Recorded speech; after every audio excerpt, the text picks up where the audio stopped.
Hello, it's Andrine, a Jewish American priestess, and I'm bringing you a reading today with these cards that come from the Living with a Feather Heart deck. And they're a gift to me from one of my Jewish friends who thought that this would be good for me. So I'm excited to read with them for the first time. And I've chosen 3 cards today. And we're going to do a reading about the upcoming summer solstice. The Tekufa is the solstice that's affiliated with the month of Tammuz usually, but it's coming a little bit early this year in the Hebrew calendar. And so we're going to do a little reading about that. We're going to use these cards. You get to choose which one of these cards you'd like to choose. Actually, I'm going to put down a Nordic rune on each of them. And then when you choose which card, we'll take you into your reading and we'll do some Hebrunes and a tarot deck as well. So on card number 1, we have the letter Othala.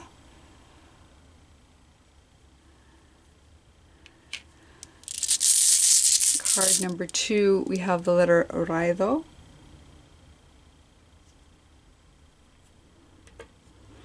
And for card number 3, we have the letter Ingwaz. All right, so take a minute to discern which of these 3 cards, which of these 3 runes is calling to you, and we will take you straight to your reading if you go to the timestamps down below. That's 1, 2, and 3. We'll see you in your reading. All right, for those of you who chose card number 1, we have the Nordic rune Othala to start with. Othala is the Nordic rune which means home or legacy. It can be about inheritance and ancestors. And so that is what's coming up for you right now during this time of the summer solstice. As we come into it in the northern hemisphere, I guess in the southern hemisphere it's the winter solstice. But we are in a time of transformation from one season to another, and we are getting the support from our ancestors, from our legacy, from our home, and our place of comfort. And let's set that off to the side, and then we're going to pull this card. I haven't looked at it yet, so we'll see what it says. This one says, I speak positively of others. And in this you can see we've got a scarab beetle holding the sun and a feather here, and these 2 characters who are speaking forth positive affirmations of other people, so that you're not speaking falsely of others. I was going to look in the book and see how that plays out. Let me take a look real quick. These cards are based on the 42 ideals of Ma'at, which is an Egyptian system. And this card is in particular card number 17. 17, which I believe is the star card in tarot. I want to say it's the star card. And it says, I speak positively of others. I create as I speak, which is the vague interpretation of abracadabra, a magical word synonymous with mystery and mysticism. Students of esoteric philosophy may find themselves familiar with the sacred nature of the word and the role that sound and vibration can play in creation.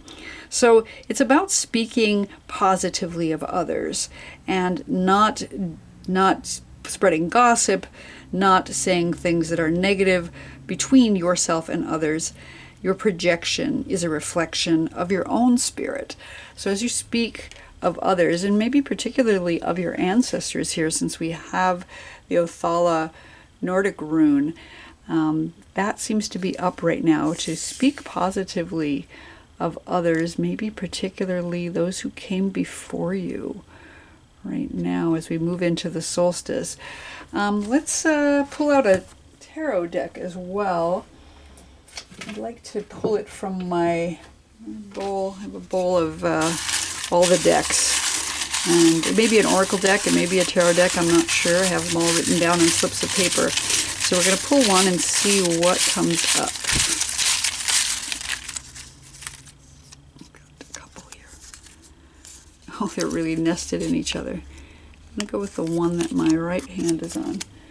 All right, we have the Kalevala from Altonen. So let me grab that deck. It's right here. All right, here's your deck. This is actually a little bit of a vintage deck that I was given by a friend. And it depicts different images of the Kalevala, which is the Finnish system of mythology. So we're going to start our reading by shuffling up and pulling out 3 different cards for you from the Kalevala deck. And these will be, oh, we've got a couple that are flipped all over, so let's turn those back. Kalevala is this mythology that comes from Finland, and it's quite an amazing, different system than, say, the Norse or really any other system of mythology, creation myths and heroes myths.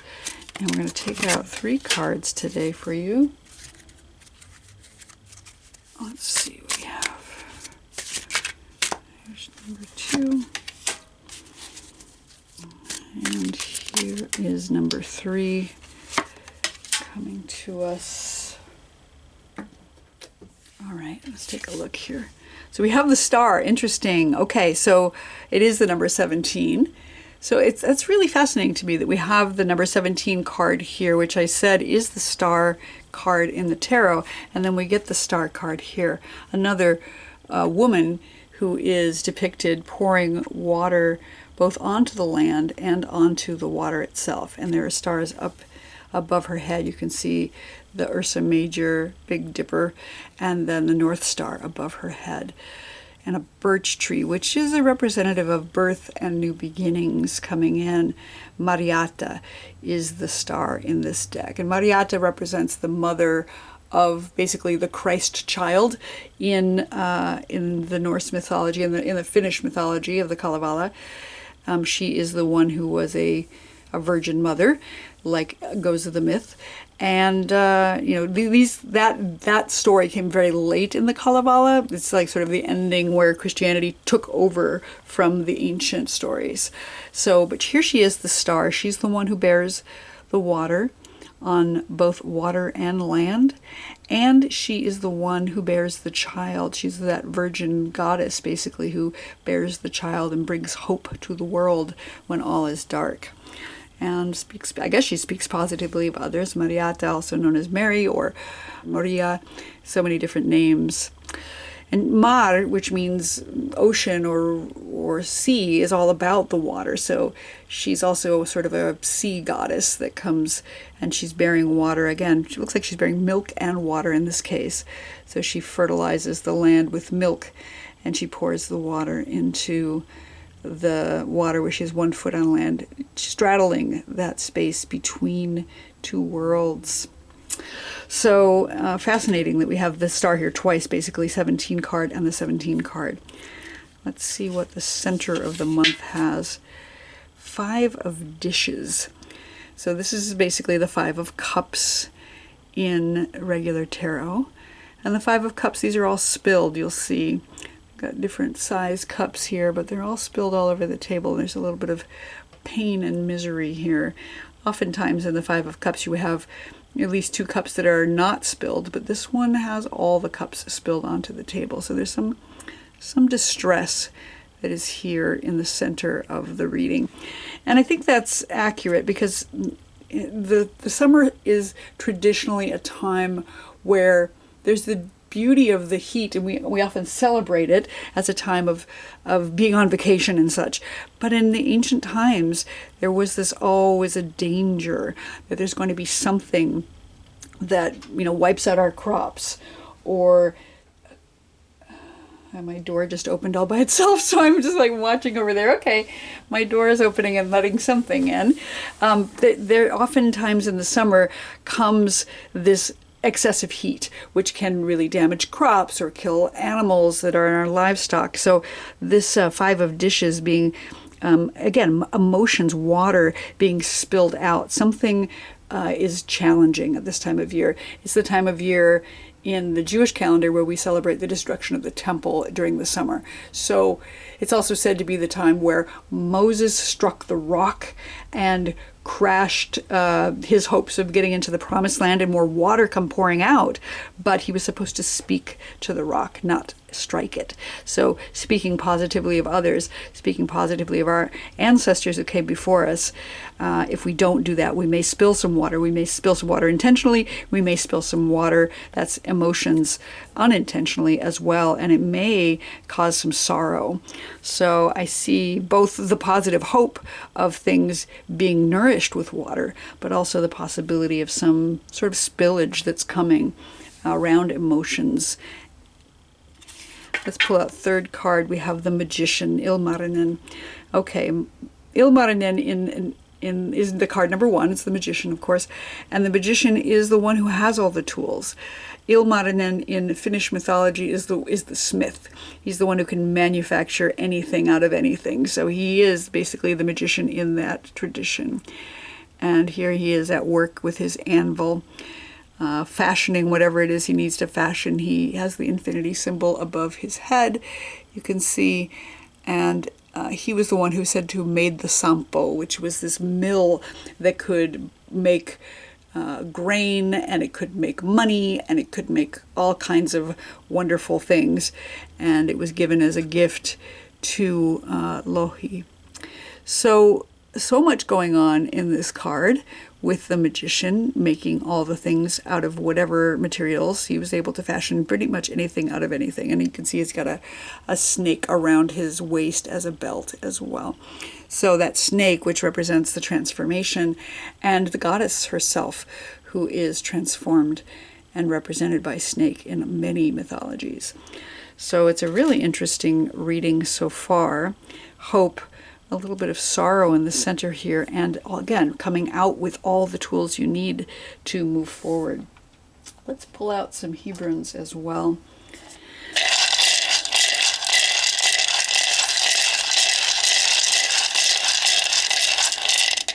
Okay, we've got 3. I'm going to put 1 on each card. There's 1, there's 2, and there's 3. All right. So with the star card, we get the Ein Sof. This is the beginning. This is the end. This is that void, the time without end. So we have this idea of eternity here that's coming with the star. This idea of being able to reach back into the eternal and also reach forward into the eternal. And I see this showing up with the star here as a callback to Othala. So we have Othala up here with the ancestors and speaking positively of others. We have, you'll see at the top, the scarab holding that sun disk, which also looks very much like the Ein Sof. So we've got speaking positively of others. We're going to speak positively of our ancestors, those who came before us.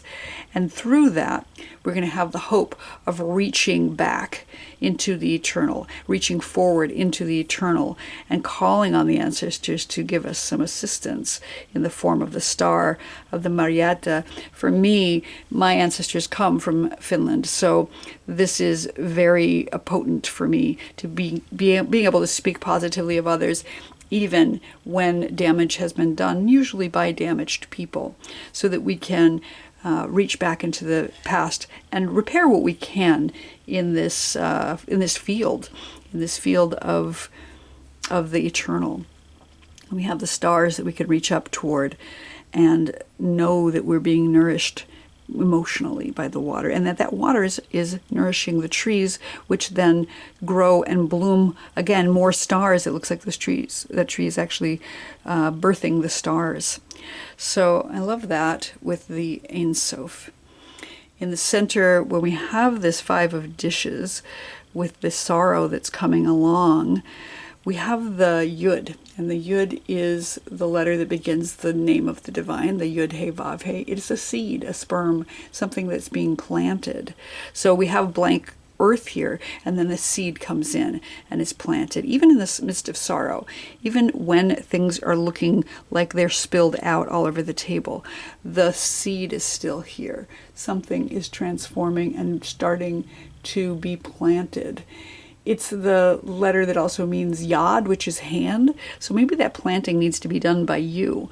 That even though your hand may have spilled these cups, maybe there's some sorrow coming in, we still have the ability and the necessity to plant a new seed as we walk forward with our solstice here, as we're going into the summer. It's a hard time to plant, for sure, but if we get those seeds in the ground early enough, we will have growth without losing everything, as we have in this Five of Cups. So, and then our final letter here is the mem, which is the mother letter of water. We've got more water here. Mem is a container. You can see it looks a little bit like a womb space. The mother letter of water, which really represents the void, represents the Tehom, the waters that existed before all time. So it's basically the same as the Ein Sof, the Tohu Vavohu. So Mayim Hayim, the waters of life, the waters that will nurture and nourish whatever seed it is you're planting, are also here at the solstice time for you. It's about a womb and a womb space of gestation. There's the belly and the body. It sort of represents El Rachem, the wombed one, the wombed divine. And also, in some ways, the high priestess is here with the mem, because it is that feminine divine that nurtures all. And it's a little bit mysterious as well. So our mem is here to tell us that nourishing and nurturing is inherent in us, that we have this gestation space coming in. It's the number 40 in Gematria, so it speaks to that 40 weeks of gestation in the human body, but also the 40 years in the wilderness and the 40 days on Mount Sinai. All these 40s that show up in Torah are telling us there's something that is gestating, something that is being birthed, something that is growing and becoming more mature and ready to birth out. And when it does, we will have all the tools that we need to step forward and do the things. And it's essential. As I said, the significator card is saying we need to speak positively of those who came before us. So even though Moses struck the rock with his staff and it prevented, it's the thing that the divine said, this is the reason why you can't enter the promised land, because you used violence when you should have used positive speech. Even though that's true about our ancestor Moses, Moshe, who starts with the mem, Miriam, who is also the one who carried the well with her, Marietta, for that matter, who is carrying the water here. These are all ancestors that came before us. The stories that we tell are ancestral.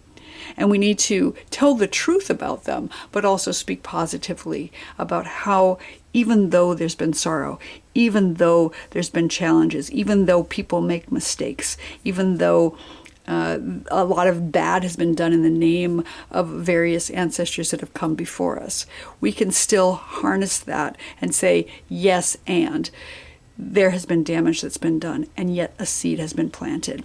Because of the difficulties that came before, seeds were dispersed throughout the land. And now that they're gestating, we can grow up and have all the tools that are necessary for us to move forward. So when we're coming into the solstice time, it's important to speak positively, to really lean back on our ancestors, to reach into the far past and into the future with hope, with the star, with the knowledge that even sorrow that's come in the past, a seed that has been planted, gestation is happening, and we have the ability to harness all the tools we need to make what it is we need to see in the world, that abracadabra, the magician's word that says, I create as I speak. This is all here for you.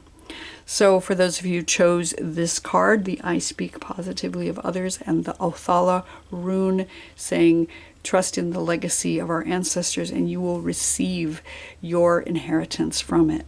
This has been your reading for the solstice. I hope you enjoyed it. If you did, I hope you like and subscribe, and I will look forward to seeing you here next time.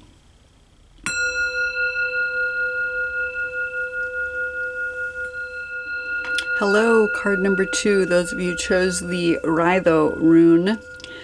This is the rune that is about writing. It's about setting forth off onto your journey and finding out where you're heading. And this can be an inner journey as well as an external journey. But since we're coming into this season of vacations, my guess is you're heading off somewhere on a vacation, making progress and moving toward something, some kind of growth that you are on your journey. So that's Raidho. And let's take a look at our card. We have no idea what it is. I haven't looked at it yet. Let's find out. I can be trusted. What a lovely card. Like the palm of the hand with a feather in it. Got the triangle and the circle below and the black circle behind. Lovely. Let me read about it in the book a little bit. Yeah, so these cards come from a deck that is based on the 42 ideals of Ma'at, which is an Egyptian system, and the story about weighing your heart against a feather. And so here's this feather in the hand. This card is the I Can Be Trusted card, which is card number 14 in this deck. And 14 is the Temperance card in traditional tarot. Let's see what it says in our book. I can be trusted. Trust is a fluid word synonymous with the ability to have strength in one's beliefs about another or oneself.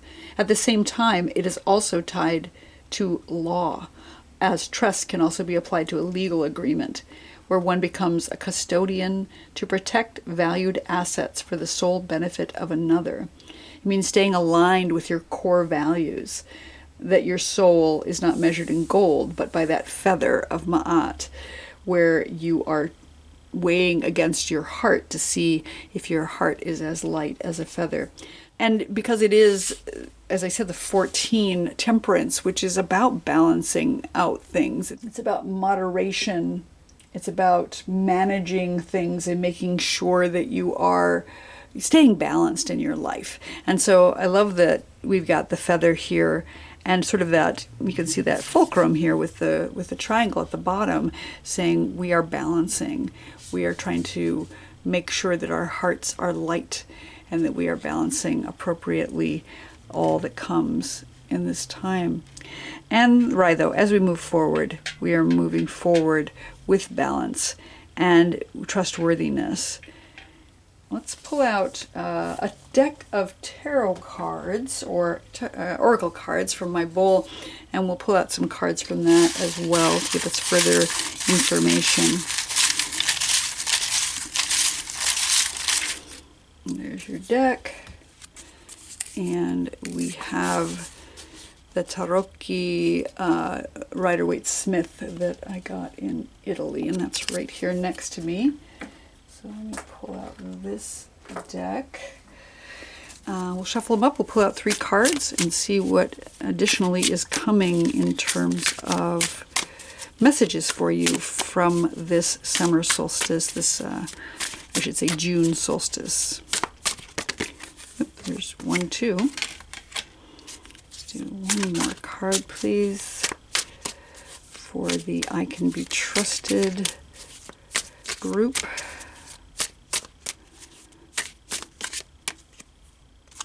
There we go.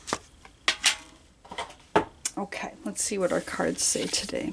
We have the King of Wands. Lovely. The King of Wands is the sovereign of fire. He's about creation. The wands are all about ignition, starting something new. They are the fire card. And you can see that he's got these both lions and salamanders, I believe they are, on the throne here. Salamanders are said to be the lizard that comes out of the fire. So we have something, sort of like a little shadow animal coming out of the fire, but the king here is the brilliant one. He is the one who is setting things on, igniting things and being complete control of that fire. It's not like it's running wild, but he's passionate, he has inspiration, and he rules over his kingdom with complete control over that fire. I love all the colors in this card that are yellows and reds, and he looks like he's almost got sleeves on fire here. So sexuality is involved here, but also you'll see that that staff is blossoming. So new growth comes from this fire as well. So King of Wands. In the center, we have the Wheel of Fortune. I love this, the Wheel of Fortune, which I've been thinking of recently as the Tarot book club. You can see all these different animals and creatures in the corners reading their books, and in the center it says Tarot and Torah. If you read it the other way, from right to left it's Tarot, and from left to right it's Torah. And the Yud He Vav He, which is the name of the divine in the center between each of those letters. You've got snakes, you've got serpents, you've got a little devilly creature, and a sphinx with a sword, lions with wings, oxen with wings, eagle with wings, and a human or angel with wings. The Wheel of Fortune turns and has all the different directions, showing that fate is shifting one way or the other, hopefully in a positive way. There's some clouds around the edges, so it's hard to know what fate's going to bring to us, but whatever it is our fate. So we own that. And that's a wonderful thing to know about our solstice time, that fate is coming into play. And then our third card is the Death card, Transformation. Wonderful. It's the card number 13. You can see this white horse and the figure of Death on the back of the horse, carrying the banner with the Tudor rose on it. In front of them is the Pope, the Hierophant here, and a woman and a child and a king. All these different characters all must succumb to transformation and death eventually. And in the back you can see these two towers with the sun setting or possibly rising between it. So transformation is coming for sure. Not a literal death necessarily, but something is changing. Something is definitely changing. So wheels are turning, transformation is happening. I can be trusted, and we need to weigh the things that we are seeing coming in. We're going to take out 3 Hebrunes as well today to place on each of the cards to get further clarity. I have the letter He, we have the letter Aleph, and we have the Vav. So the letter He in Hebrew is the first letter of the word Hineni, and it means here I am, present and available for service. The He is the 5th letter of the Hebrew alphabet, so it has this connotation about action, about the hand, using artisanship to make things. And it's about presence, about staying present. It's related to the liver in the body, which is the organ that is the heaviest of all the organs, and it is able to discern what is toxic and what is not. So there's something here with regards to being able to discern, in the same way that we're discerning with the feather in the heart, whether the heart is light enough to ascend. We're being able to discern what is toxic and what is not, and how we can filter out that which is unnecessary and actually possibly harmful in our life. I like that it's on the King of Wands, because the king is the one who has the power to make things happen. He's the one who is in charge of the realm. He's the one who is ensuring that anything that's dangerous and damaging is moved away from the people. He is the letter that's affiliated with the month of Nisan, which is the birthday of the kings in the Hebrew calendar. So when a king takes the throne, they count how many years that king has been in power at the month of Nisan. So we have Nisan here, being present, showing up.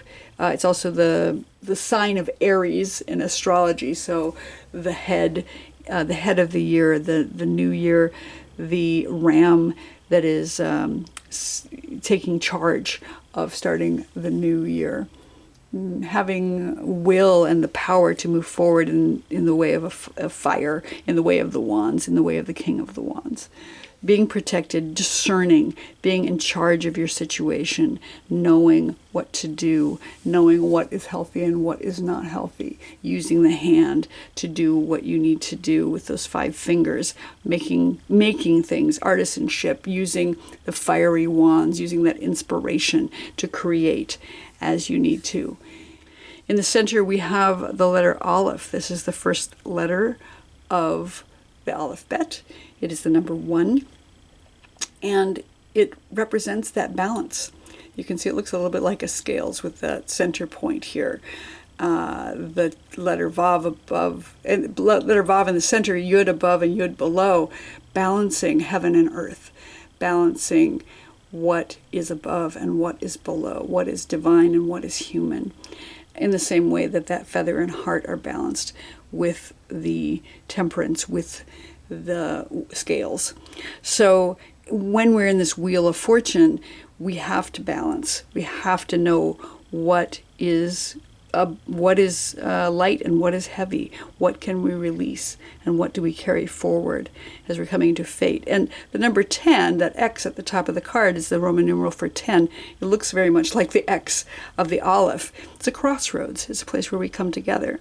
And if you take 10 and you use the numerology of then 1 plus 0 brings us to 1, we've got the Aleph, the oneness of the divine, that mother letter of air. So breathing into the chest, taking time when we're coming into this time of fate, moving forward with Raidho, we're breathing into this and taking a moment to just discern which direction to go. Because when one comes to a crossroads, one has to decide, do I go forward, do I go back, do I go left, do I go right? And the Aleph here is giving you the ability to make that discernment by tapping into the oneness of the divine, tapping into your own body, your own breath, to know which direction to go when you come across this wheel of fortune. So that's lovely that we have the Aleph here. Again, that X and that crossroads and that number 1 as we travel on our journey with the Raidho. And on our final card, the death card, the transformation card, we have the letter Vav. Vav, which is the letter in Hebrew which literally means and. So something is connecting. We're connecting the heavens to the earth. We are seeing the growth of a seed, like a sprout that's come up out of the ground. We're standing tall with a bowed head, maybe a slightly bowed head, maybe with a little bit of humility as we connect with the earth and connect with the divine above. So as I said, that Vav that's in the center of the Aleph shows up here again to say and, yes, and, transformation, and something else coming in. This is about connection. This is about connecting yourself with the divine, connecting with another perhaps, connecting with the earth, connecting with yourself. So connection is here. Connection and transformation coming together, that you are connecting with someone on your journeys that's going to bring you into a place of transformation. The transformation will bring you into a place of connection. There are changes ahead, it looks like, at this solstice for you. Know that you can be trusted. Know that you are trustworthy, that you have the ability to discern, that you are balancing those 2 hands, that feather and that heart in your hand, and you are being trustworthy and moving forward with Raidho. You're transitioning forward into whatever growth is coming. You have all this power. You have an enormous amount of ability to create.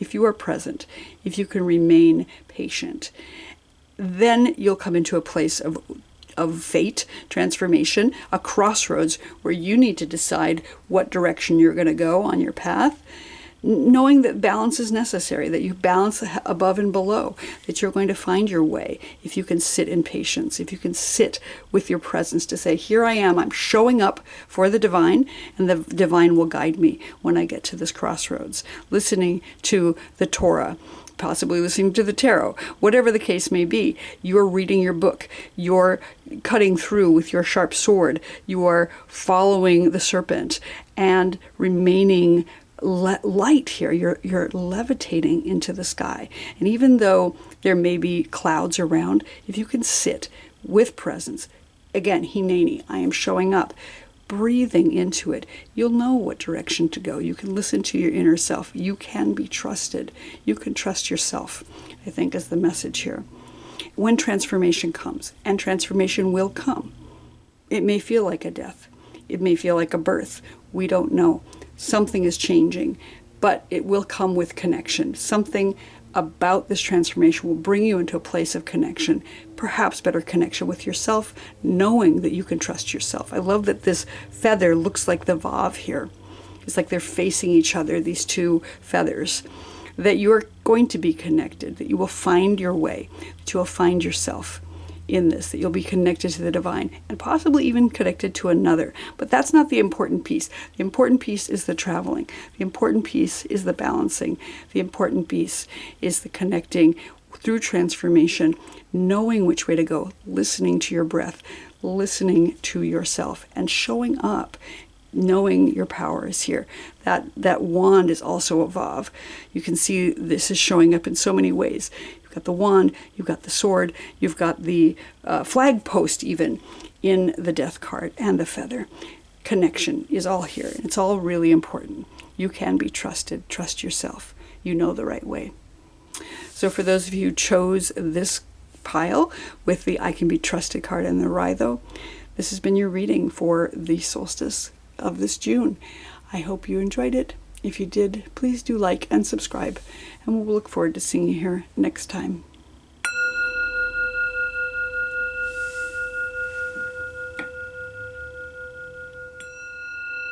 Hello, card number 3. Those of you who chose the Ingwaz, this is your Hebrewn.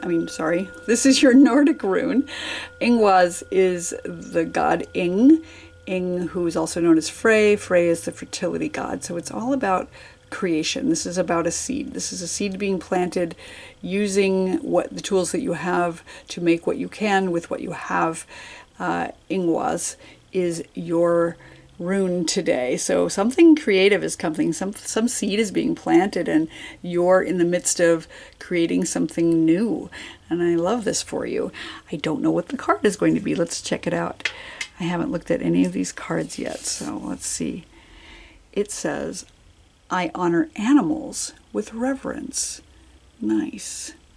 So on the card itself, we have looks like a human character, but she is green. And she's got a hummingbird in her right hand. There's a snake above the head, and then this cat that is all dressed up with a beautiful shawl and some necklaces and a long tail coming out the bottom. I honor animals with reverence. Let's see what the book has to say about that. So these cards are based on the 42 ideals of Ma'at, which is an Egyptian system of belief. And you can see the Egyptians often have these cats and a variety of other animals. This card is the card number 13 in this deck. And 13 is the death card in usual tarot systems. So some kind of transformation may be coming here. I love that with the snake, particularly because, of course, the snake is the one that sheds its skin. And hummingbirds, are very fast moving and able to change direction quickly. So some kind of transformation possibly here. Let's read what it says in the book. In ancient Egypt, cats were held in high esteem and treated with great care. Royalty would dress their feline companions in golden adornments and happily allowed them to eat off their plates. These sacred creatures helped protect the community food supply by fighting off mice and cobras. Punishment for harming a feline was incredibly severe. And of course, there's the Egyptian goddess Bastet, who is represented as half feline, half woman, is worshipped. And as a safeguard for the pharaoh, the keeper of women's secrets, the goddess of home and childbirth, and the protectress of felines and their caretakers. So there's this sacred nature that comes with animals, and understand that they are inherently holy, that they have this archetypal energy that is able to speak to us in a way that we just can't speak to each other as humans. So that's all very interesting. I love that it's a fertility creature, and that we have the Ingwaz here, because that is, like I said, the fertility god in Nordic is Ing or Frey. So we have this idea of protecting and honoring animals as well, and the animals are protecting us and providing fertility. So next we're going to pull out some cards, and we're going to use our deck system of slips of paper with all the decks I have. It could be oracle deck, it might be a tarot deck, and we'll pull one and see what additional information we get for you about this solstice that's coming up. And there's our deck jumping out of the bowl. We have here soul cards too. Nice. I love these cards. Okay, and they happen to be sitting right next to me, conveniently. I was looking at them earlier. So let's give them a shuffle, and we're going to pull out 3 cards to see what additional information is coming for you this solstice with these soul cards. And soul cards are interesting because they are just paintings by this woman who made the deck. They don't have any specific interpretation. We get to interpret them as we see them. And they don't have any words on them, so they're very animal-like in that they're not going to speak to us in words. They are going to speak to us in images instead. Number 2. And let's get one more soul card for this pile, number 3. Go with that one. All right, let's take a look.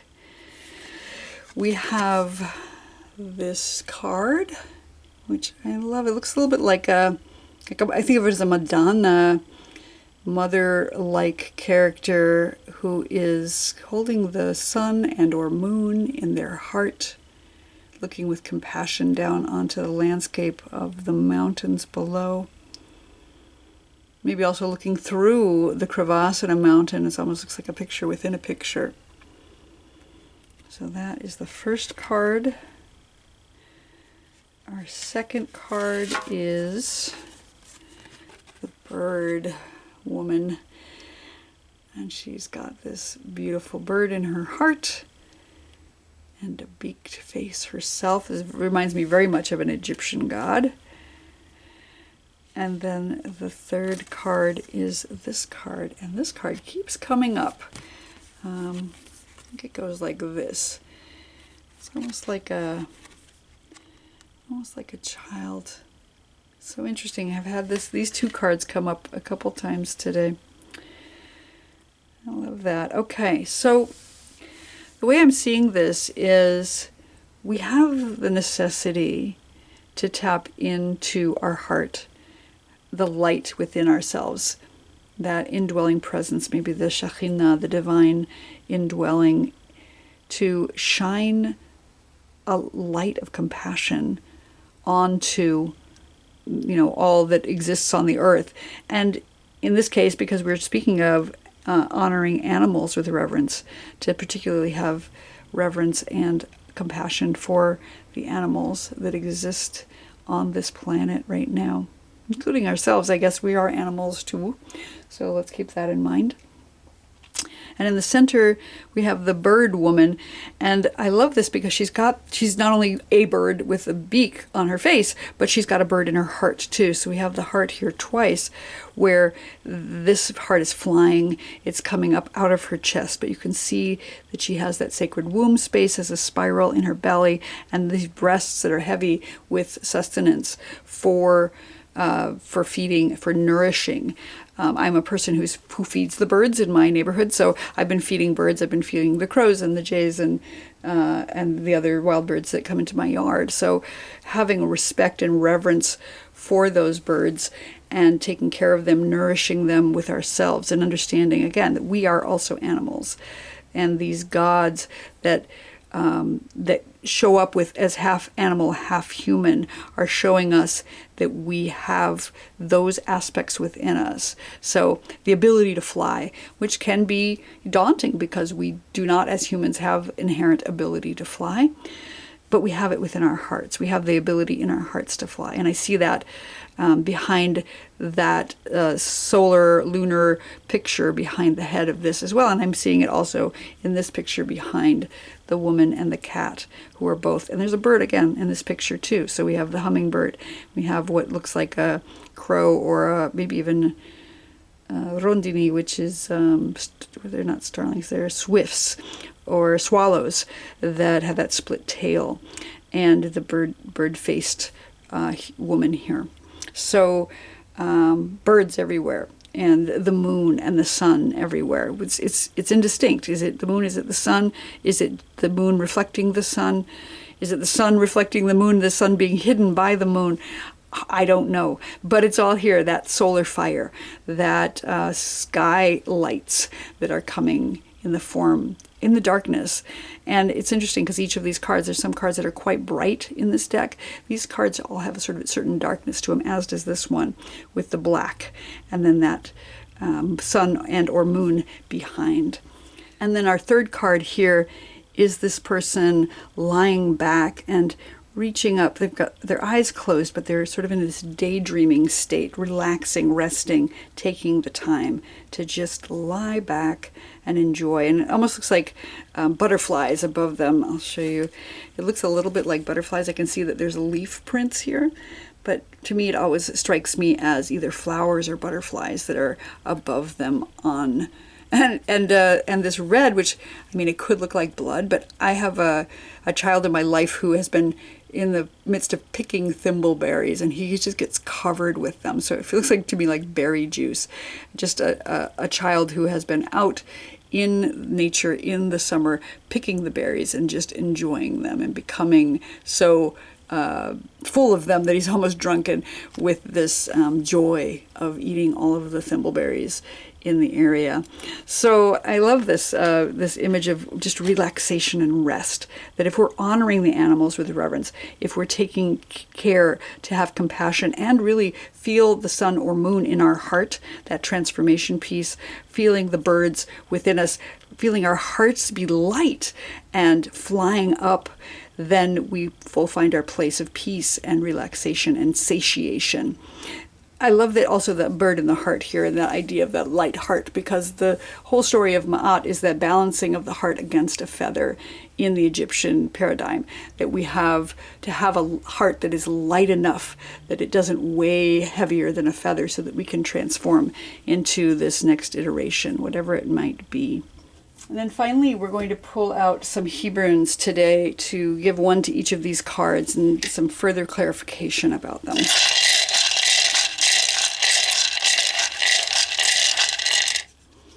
Three in my hand. We're going to go Het, Kaf, and Pei. So the Het is the letter that begins the word Chai in Hebrew, which means life.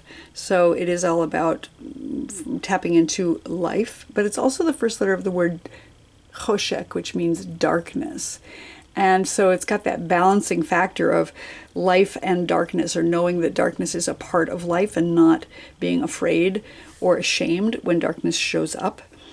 Het is also the letter that looks a little bit like a marriage canopy. So it's about contracts and commitments and being bound to another.